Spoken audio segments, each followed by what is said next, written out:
ராதா ராதா சாம்பாருக்கு தேவையான காய்கறிகளை நறுக்கிக் கொண்டிருந்தாள். என்ன, இன்னும் சமையல் ரெடியாகலையா என்று உரக்க கேட்டபடி வந்தான் ராதாவின் கணவன் மாதவன்.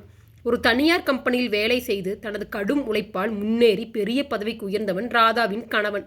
ராதாவை எப்போதும் தனக்கு கீழாகவே நினைப்பான்.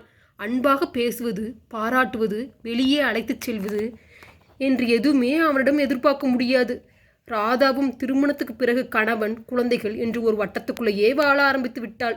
ஆனால் அவளுக்கு எதையாவது சாதிக்க வேண்டும் என்ற எண்ணம் சிறுவயதிலிருந்தே மனதில் ஆழமாக பதிந்திருந்தது. குடும்பத்தை கவனிப்பதிலேயே மூழ்கிவிட்டதால் அவளது ஆசையை பற்றி யோசிக்காமல் இருந்தாள். அடுப்பில் பாத்திரத்தை வைத்து காய்கறிகளை வதக்கி சாம்பாருக்கு தேவையானவளை சேர்த்து கொதிக்க வைத்தாள்.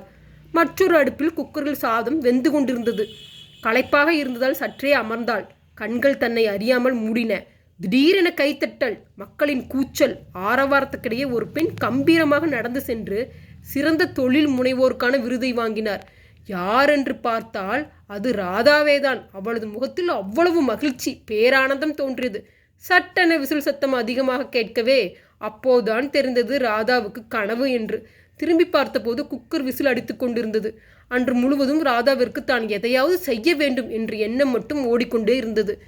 இவ்வளவு நாள் உண்டியில் சேர்த்து வைத்த பணத்தை எடுத்து எண்ணி பார்த்தபோது கொஞ்சம் திருப்திகரமாகவே இருந்தது. சமையலில் கை தேர்ந்தவளான ராதா அந்த பணத்தை கொண்டு சிறியதாக ஊறுகாய் வியாபாரத்தை ஆரம்பித்தாள். சுவையும் தரமும் நன்றாக இருக்கவே வியாபாரம் படிப்படியாக சூடு பிடிக்க தொடங்கியது.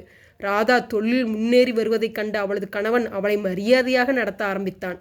கடின உழைப்பாலும் நேர்மையாலும் திட்டமிடுவதாலும் விரைவாகவே வெற்றிகரமான தொழில் முனைவோர் ஆனார் ராதா.